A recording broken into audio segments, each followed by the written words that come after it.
Hello, welcome back. I'm Scott. And I'm Allison. And today we're jaw-jacking with Jarhead and Ginger.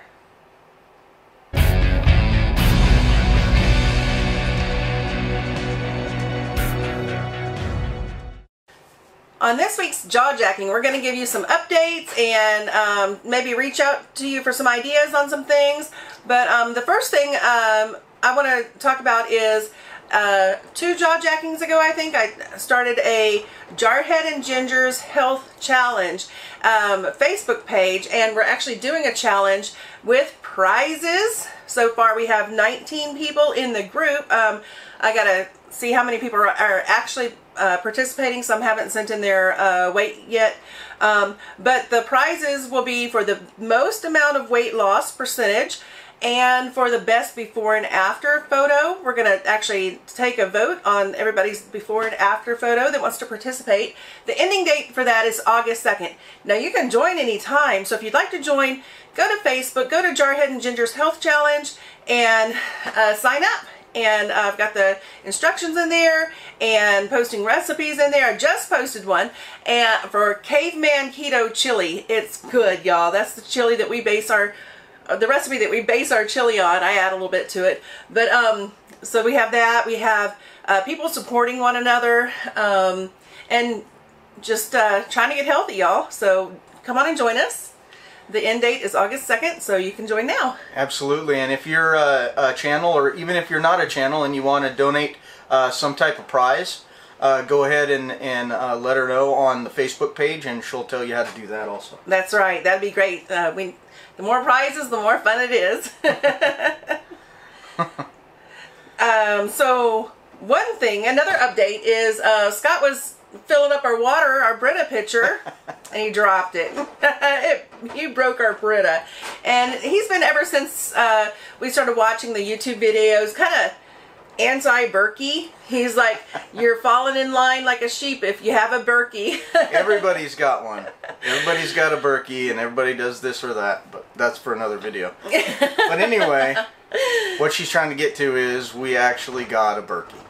We did. I didn't want to order another Brita, so we fell in line. Bah. Yeah, there we go. So, on moving day with the Berkey, we had a little bit of an issue. We took it apart and we put the top part upside down into the bottom, into the base, and we left it in the sink.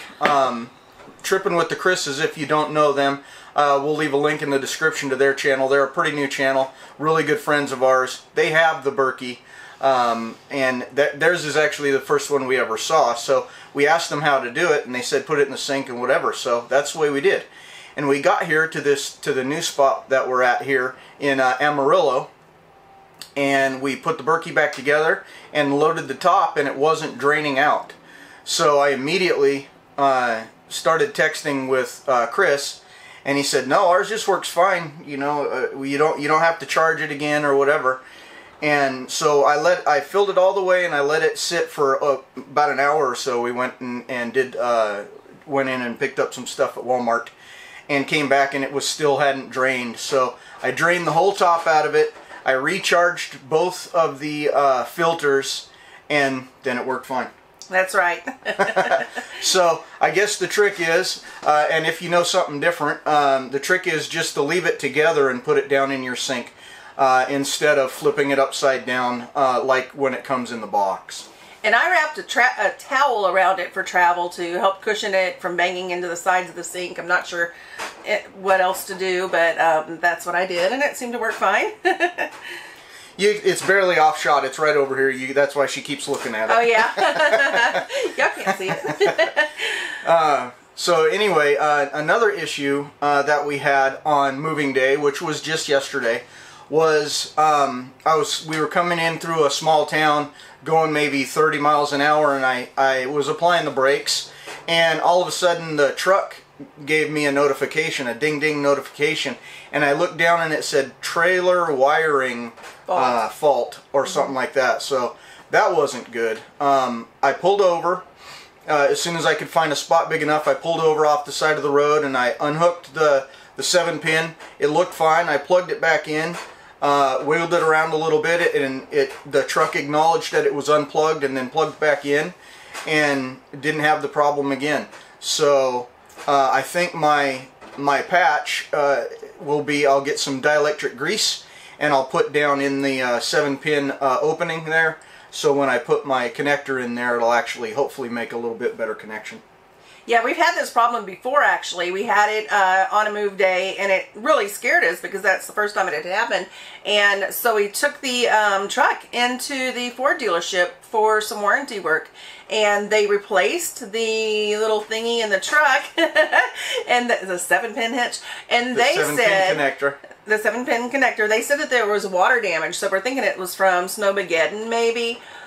But that didn't fix it because it dinged again once, and then yesterday on move day. So something's going on. It didn't fix it because my truck has 2 connectors. One outside on the bumper that's a 7-pin, and one inside the bed that's also a 7-pin.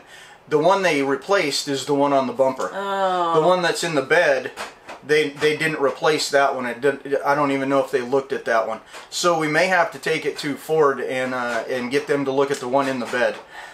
When I dropped it off, I specifically said I hooked up my 5th wheel, but apparently they thought my 5th wheel attached to the bumper, so that's the way they did it there. So yeah, if it continues to happen, we'll definitely have to get it back to Ford. Right, yeah. And in our last video, I mentioned one of the problems that we have with one of the bad things about RVing is move day, and some of the problems that you can have on move day.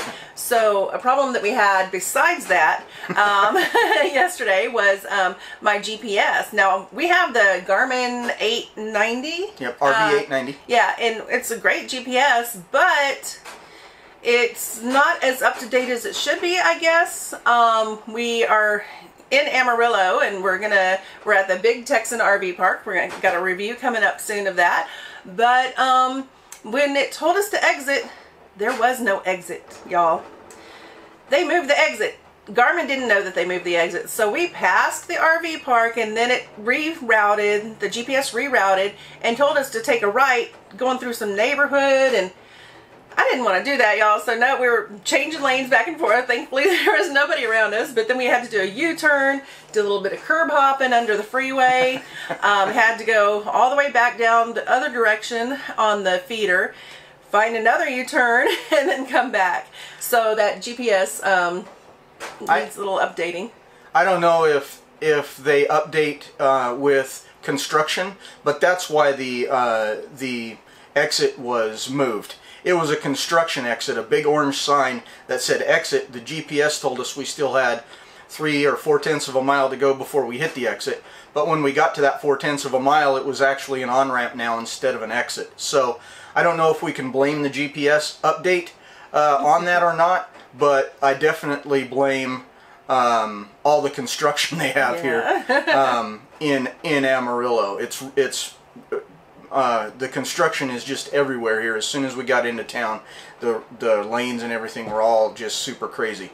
Luckily, they do highways in Texas where they have feeders on both sides, and you can usually go under an overpass and make a U-turn and go down one more exit, make another U-turn, and basically get off at the same exit. So that's what we did. If we were somewhere that had other highways than that, we would have had to gone up, an exit or two and figured out some way to turn around and get back on the highway going the opposite direction, and that would have been a lot worse. Yes, it would have. So.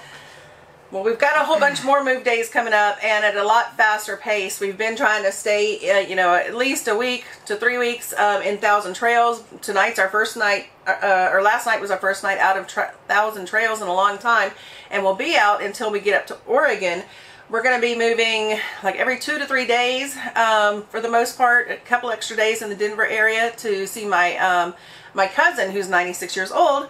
But we're excited about heading west, except in Colorado right now, they're having some snow, y'all. We don't want any more of that. We survived Snowmageddon in Texas in January. We are not in this RV to deal with the snow. So Colorado, cut it out. It's May. Yeah, we've got some friends that just started a new work camping job up there, and they're posting daily pictures of all the snow. So hopefully they can post some daily pictures of the snow melting soon. Yeah, that's the Friends is a channel called See Our View. They're work camping up there in the snow. Yeah. Also, another thing we're not looking forward to with moving, because we're heading west, is the price of the fuel going up. We've heard, well, they just got done with that big problem they had with diesel fuel down here in the southeast, or all gas, I guess, in the southeast. But apparently they have that worked out, so hopefully that won't be any more price gouging than what we've seen. But we know as we move west, our fuel prices are going to go up by at least $1 to $2 by the time we get to the coast. So that's right. We're not looking forward to that part of the travel. No, not at all. So we are looking forward, though, to seeing family and friends up there. We have 2 daughters up there. All Scott's side of the family pretty much is in the greater Seattle area. Kind of. Yeah. Yeah, my mom and dad both still live up there. I've got a bunch of cousins and aunts and uncles and all kinds of stuff.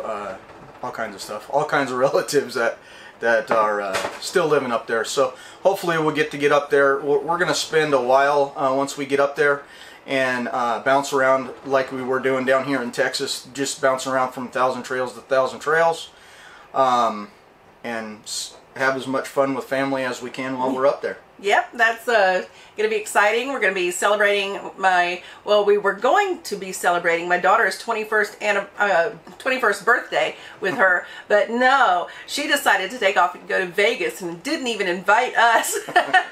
So she's going to Vegas for her 21st birthday. Maybe we should just go to Vegas and wait for her to get there. Yeah, she'd love that, wouldn't you, Sarah? And so that, and then we're going to celebrate my birthday, 22nd, in Washington as well. And then we're looking forward to just all the adventures up there on the whole trip. Just there's so much to see. I can't wait to see bears again, and oh, it's just going to be beautiful. I'm excited. All right, well, that's about it for this jaw-jacking, guys. If you're still here, thanks for sticking around to the end. We'll see you next time on Jaw-Jacking with Jarhead and Ginger. I got it! Bye, y'all!